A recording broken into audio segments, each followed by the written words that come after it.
I'm going to break down the 3-part answer of how you can land your first industry job, the most universal thing to focus on to get a job at any point. Explore the content and articles and you're already steps ahead of the next person who has no exposure to the field yet. In my experience, referrals definitely helped me land interviews. First of all, the transition position. This is one step below full-time, permanent entry-level positions. Many people start here, and when they tell you, just get your foot in the door, this is literally putting your foot in the door. I'll walk you through the what, how, and why for each. Number 1 is a contract or temp position. What is this? This is a quicker hire, shorter term. It's a contractual position, hired temporarily for a period of time ranging from 3 to 6 months to 1 to 2 years. Typically for a particular project or to fill a need. For example, someone left a role or there's only a short-term need on a project. And or because it is truly less time, resources, effort to hire a contractor over a full-time employee. They get the help they need more quickly. It can also be a way to have a trial period for new talent. You get to feel each other out without the commitment of a long-term investment. Sometimes this means an expectation of a shorter ramp-up period, so less training needed. For example, someone who has the skills they need for the role and can just jump in and pump out work. Can this turn into a permanent position? This can be quite common. The most common question I get as a contractor is if they will convert me full-time or not. It is not always guaranteed, and they might be able to tell you if it is or not, or at least how likely it is. I know many people who have. Sometimes it's the common hiring path within the company. How do you get this? Most often, these positions are hired through recruiting agencies. The main company is outsourcing hiring to get quick, cheaper work. You can find these on job sites like LinkedIn, Glassdoor, Indeed, and you want to look out for postings from recruiting agencies. If you read a job description and the company name doesn't sound like biotech or pharma, and it doesn't disclose the company name or talks in third person like they are looking for, the client is looking for, these are indicators that the job posting is from a recruiting agency. Also, if you see the same position from multiple recruiting agencies, they're all trying to hire the best candidate for the company and get that cash. Some common ones I've seen for biotech and pharma include Biospace, US Tech Solutions, Calibera, Planet Pharma, Nutrisource, New Age Clinical, and Jewel. Sometimes companies will post it on their career pages, like Genentech has a separate contract job page. So you apply to one of these positions through the recruiting agency job post, or reach out to a recruiter on LinkedIn that is at that agency, especially if they are posting about that job on their profile or as a job post if they're linked to them as a hiring manager, or if you have your LinkedIn profile set to open to recruiters or open to work and your profile is updated with keywords, they will likely reach out to you if you're a good fit. If they're interested in you, you send your resume, and at this point they set you up with interviews and are the liaison with the company. You work with them up until the point of signing all the paperwork when you have the job, and you get paid by the recruiting agency. Now, why would you want this? While this isn't a full-time permanent job, there's slightly lower pay sometimes, and you often don't get a nice benefits package. There are a lot of pros to this route. The recruiter really wants you to get the job because it makes them money. So they will have an inside scoop into what exactly the hiring manager is looking for and can tell you how to tailor your resume and interview to that. Also, the hiring process is faster and lower bar. In a tough job market or with a less competitive resume, this is a good way to get your foot in the door and get that first exposure to industry. You can learn the ropes of industry and start putting relevant experience on your resume and proving you can work as a full-time industry employee, whether at that company or the next place. The second kind of transition position is a postdoc. What is this? Yes, there are postdocs in industry. No, they don't look exactly like academic postdocs.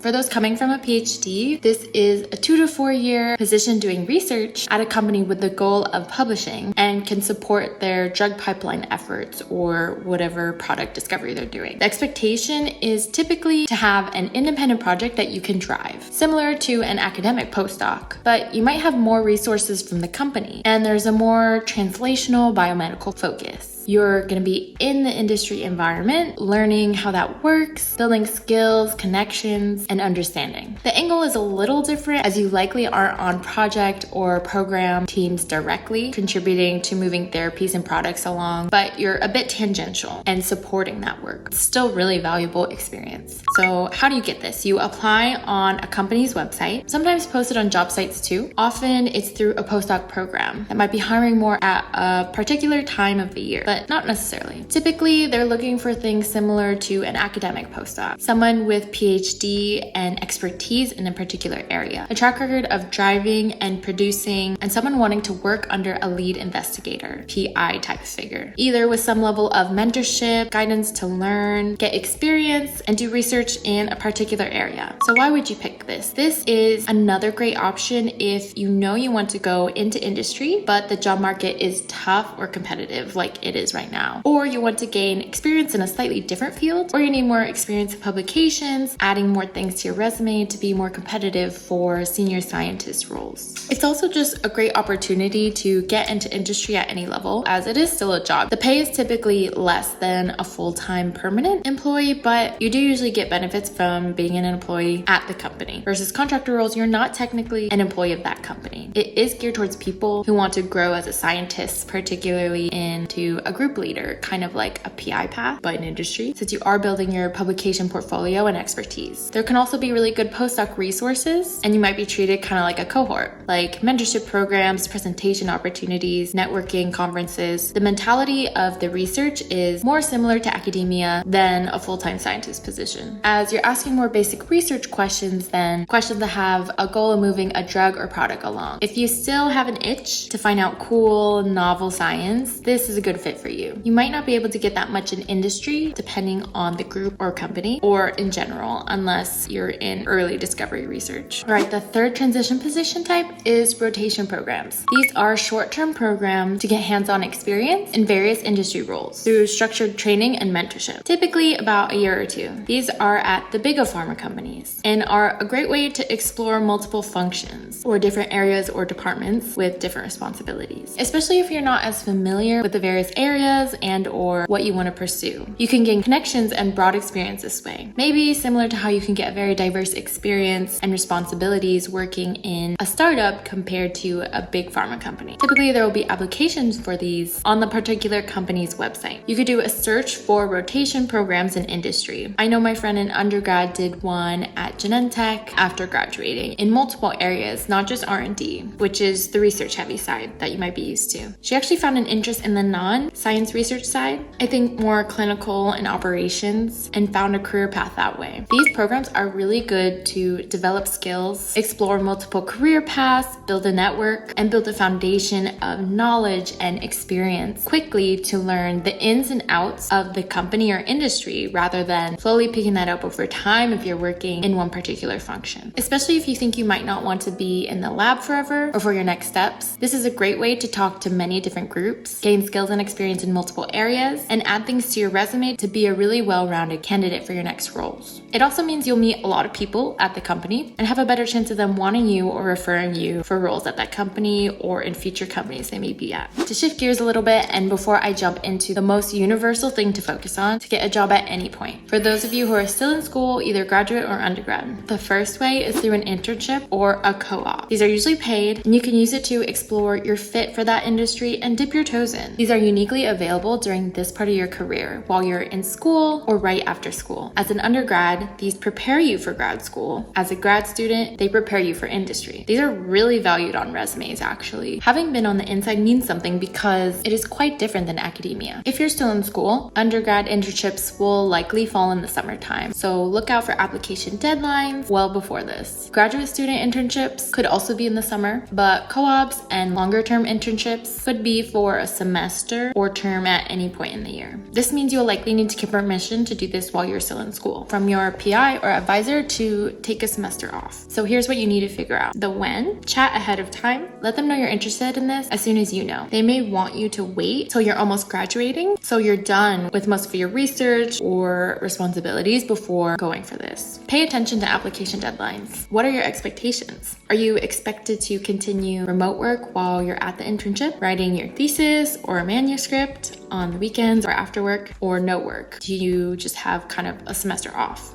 Talk to your department about what this means for enrollment and funding. Does your PhD stipend stop during this time? Getting that set up, etc. Next, you want to familiarize yourself. Do your research on the field and industry. This can be done at any point in time, even if you're still in school. People would say this and I'd be like, how do I even begin? It really is a foreign land until you're really in it, but the transition will be easier the more you familiarize yourself with it. So how do you do this? The basics of drug development. I started learning the basics of the drug discovery and development pipeline through seminars in undergrad. They were honestly quite dry and hard to follow, but look for simple resources online and start building an understanding of the structure and flow of work in biotech and pharma. Having some level of understanding of this before going for jobs will be important. You can also talk to someone in the field and ask them about it, getting an explanation in terms that someone new to the world would understand. Second, use LinkedIn. Start following company pages, friends in the field, clicking around at posts that they're reposting, liking, skim things that look interesting to you. Like and share. Your algorithm will start showing you what people care about and things you might be interested in. The main thing I noticed with my algorithm changing was seeing a lot of current events and major news in the field, which was really helpful to keep in the know. Number 3, another platform you can use for this kind of thing is Biospace. It's a news resource and job site, so be in the know. In academia, the biotech and pharma industry is not all around you. Once you're there, you're surrounded by it, and you're gonna wish you knew what people are talking about at lunch with that big acquisition or those rampant layoffs. So you need to seek it out a little bit. Just take a browse every now and then, read some headlines, get exposure to jargon, or the types of posts that keep popping up. Explore the content and articles, and you're already steps ahead of the next person who has no exposure to the field yet. Lastly, get involved. For me, this was the easiest way to go. Look out around campus for professional organizations holding industry workshops or panels with alumni, courses on business of industry, seminars from scientists in pharma, networking events, professional development events, or programs. I went to a lot of these through multiple on-campus orgs and participated in a few mentorship programs as well with folks in industry. They were often fun and inspiring, getting me excited about my future career path. And it really did help me build my network, which brings me to the last major point that truly makes a difference for getting a job in general. All right.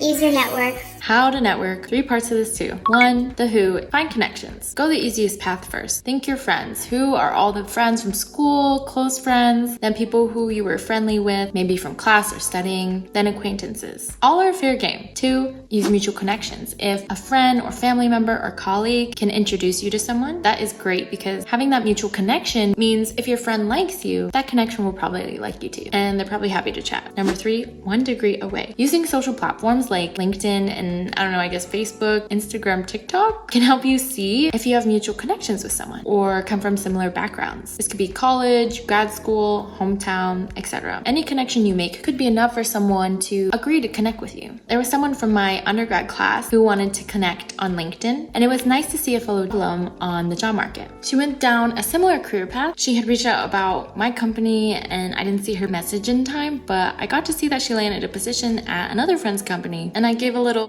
kudos to her, so it does carry some weight. Next, put yourself out there. In a tough job market, it could be hard to make connections online through cold emailing and messaging, to be honest. I get many random connection requests every week. I feel like I'd only be inclined to respond if we do connect on something specific, even if that's a random LinkedIn page that we mutually follow or a little message that makes that connection for us. But it would be better to try and get out there in the real world with some of the examples I gave before regarding networking events, mentorship programs, social organizations, etc. Also, talking about your career and work with friends, colleagues, random people you meet can open up doors without you even realizing it. I just grabbed lunch with a connection in Big Pharma that my dance teammate gave me just because I shared about my job search journey. Generally, people want to help each other out. So why even do this? Referrals are key. Referrals are when someone from inside the company vouches for your job application for an open position. This is usually through a formal online form or an email, or it could be through word of mouth and mentioning them through a cover letter. In a tough job market, or when switching fields or applying to big companies and competitive roles, this is the best way to have a good chance at getting an interview. People tend to trust those who are already in their circle. So if you get a referral from one of those people, that means that by association, you're already vouched for. Referrals will move your resume to the top of the stack. And sometimes there's so many applicants and referred applicants that might be close to enough choices for them to pick from already. So you're gonna wanna be in that pool of referrals referrals. Don't get me wrong, you don't always need a referral to get a job, but it just improves your chances of moving to the next stage. Also, the higher up a person is that's referring you, the better. In my experience, referrals definitely helped me land interviews. But again, I had interviews without referrals as well. How do you network like this? Informational interviews. Establishing a connection can be done with an informational interview. You'll want to have an informal meeting. You can offer to buy them a coffee or a meal for their time. The goal is to hear about their career, their current role, a past job or company, etc. They bring the value, so make sure you bring the questions. At this point, if you're having a nice, genuine conversation sharing experiences, they will likely be on your side and offer advice and possibly next steps. This could be Reach out to me if you see any jobs you're interested in, and I can get you in contact with someone on the team. Here's someone I can connect you with that would know more about what you're interested in. Feel free to connect with me again in the future, and I can give you advice in your next stages. best case is them offering a referral up front. Many times they will do this. They want to help if they can, but they can't always. But don't ask for a referral in the first meeting or right up front. In my opinion, it's more respectful to not expect anything from them from the get-go. Build that relationship first. Maybe one more meeting or follow-up. But if you feel like you did make a genuine connection and they seem open to it and invested in your success, you can go for it in a respectful way. Referral or not, meetings with new connections are how you build your network. Even though it might not seem natural or like you're being a burden, this is the game and we all play it. What goes around comes around, so more often than not, people are open and happy to help. I feel that way about friends who reach out whenever I have time. There are really so many different paths to end up in a STEM career, and you'll never know all the types of jobs available to you unless you start talking to more people. But if you want to get a head start on understanding the myriad of options for post-grad and jobs in science, watch my video on what to do after graduating. If it's not out yet, subscribe and turn on the notification bell so you know when it comes out. Thanks for watching, and I'll see you later. All right.